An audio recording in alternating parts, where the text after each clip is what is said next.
Hello and welcome to 7 Days. I'm Zack Yusof here with a quick recap of some of the best stories from the last 7 days.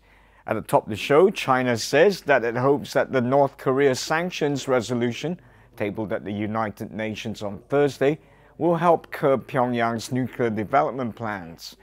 China and the United States have different opinions on how strongly to respond to Pyongyang's most recent test, with Washington urging harsh punitive measures and Beijing emphasizing dialogue.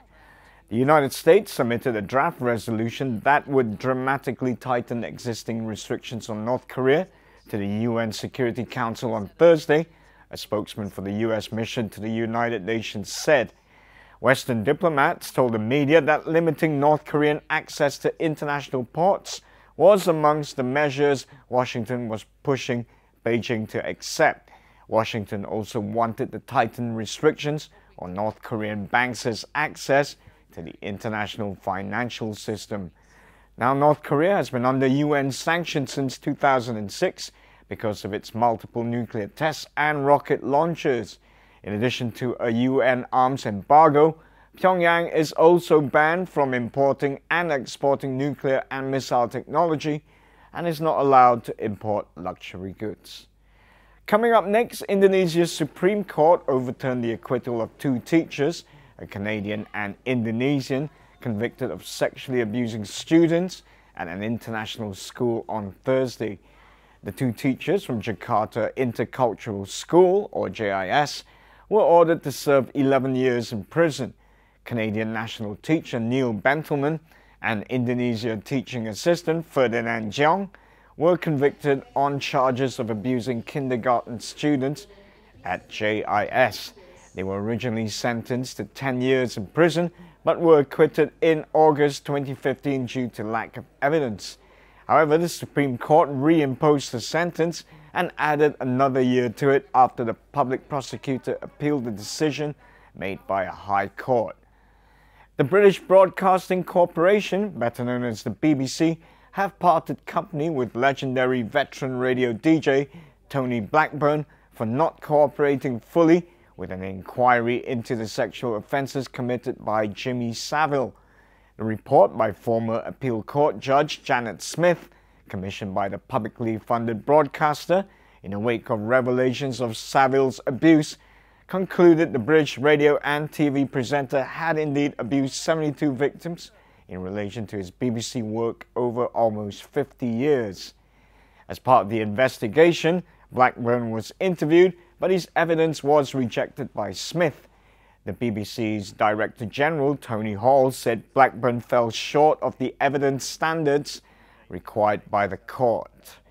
Moving along, Facebook's trademark like button is now more expressive, with users worldwide now able to choose 6 different emoticons, including angry, sad, and wow. The dislike button, however, is not one of the options.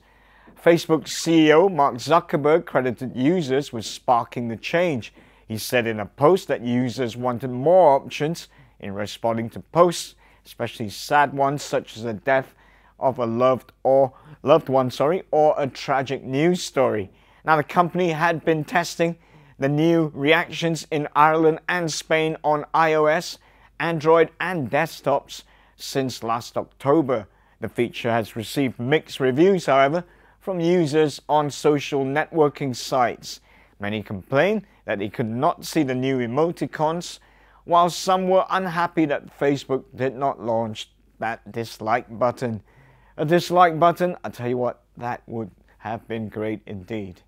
Finally, orders for a Bernie Sanders action figure, complete with the US Democratic presidential's hopeful signature slouch, open mouth and accusatory pointed finger, were flooding in from fans on Thursday, months ahead of the product's delivery date in July. Brooklyn product design company Factory, spelt with that very trendy style of no vowels, created a prototype for the 15-centimeter tall plastic version of the Vermont Senator and started a Kickstarter campaign with a goal of raising $15,000 US to fund the production. Within 24 hours of the campaign's debut on Wednesday, factory had raised about $40,000 from fans snapping up various deals, including a sold-out $20 offer for a single Bernie Sanders action figure called the Early Burn Special No. 1. The company has also sold 20,000 Hillary Clinton action figures depicting the former Secretary of State and Democratic presidential hopeful in a sky blue pantsuit. Brilliant stuff. Well, I've always maintained that Bernie Sanders is a model politician. Okay, so until next time, have a great week.